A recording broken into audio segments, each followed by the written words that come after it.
mean, which girl doesn't want like to go to a television program or be always with makeup and always with beautiful dress, a beautiful hair, and which girl doesn't want those kind of stuff? I worked for many queens in the past, and since I was young, I thought that if I had the blessing to have a girl, that was one of my plans, and God helped me.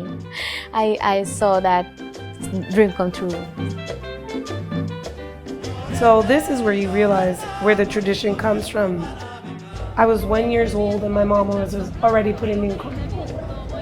So this is where it starts from. This is where the dream begins, you know, when you're 1 year old and they're introducing you to the queens and you're kind of like in awe. There's 1 year, one complete year, where you have to prepare for those 4 days. And also, to be a queen, you have to participate every year. You should always start off as a little princess.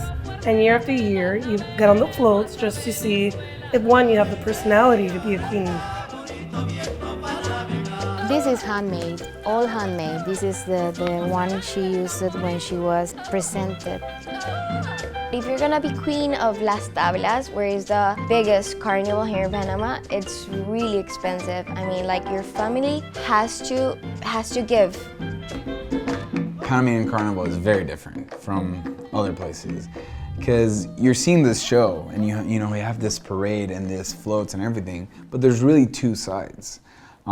That's what makes it really neat. There's calle arriba and calle abajo. So it's kind of like up street and down street. Each working every year, trying to give their best and producing this show. And you are loyal and you're born on this side, you stick with that side for the rest of your life. I don't know, there's a couple marriages where people are from both sides, but they have to deal with it. I'm calle abajo.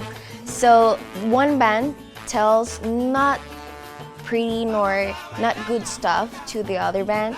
Pretty much anything your family does is reflected during carnival. If your mom cheated on your father, they're gonna sing about it. If your grandmother was, you know, a slut, they're gonna say that your grandmother was a slut. So I think you have to go through an intense workout before that mentally. Probably go seek psychologists afterwards. I have known that the queens suffer a lot. They enjoy it, but they suffer. The queens in carnivals, you have like to get strong because it's not easy. When someone talks about you in a not in a good way, in a bad way. You have to have the right attitude to be able to be on a float and smile as people are yelling, you know, insulting you ultimately. If you're gonna be a queen, you have to pass through that things. Las Tablas, you must have fireworks, and she is well known now as the firework queen.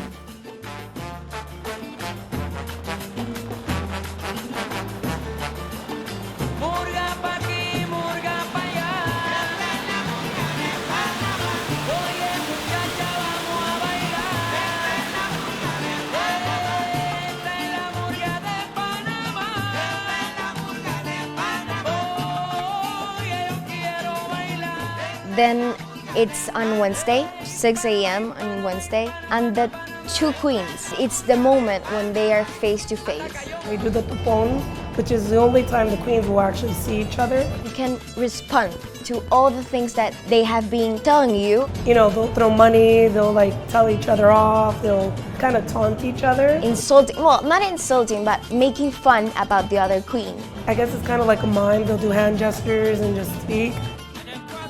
Cockroaches, yeah, because it's an insect, and I mean, I hate cockroaches.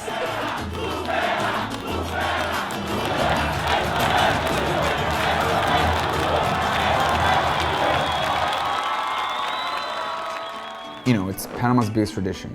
You do it for the people, you know, you try to transmit this happiness, this celebration to everyone, to upstreet and downstreet, but at the end, the entire country.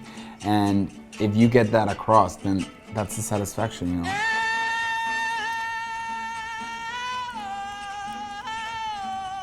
We did. We dominate. We were the greatest. I mean, during Carnival, there truly is a rivalry, but at the end, I think Ayala's Queen said it best. She hopes that they do become friends because they share an experience together.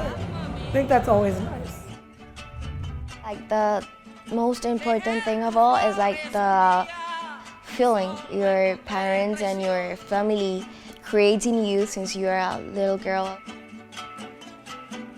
All the work, all the hours, all the sleepless nights, all the money you put into, we're worth it.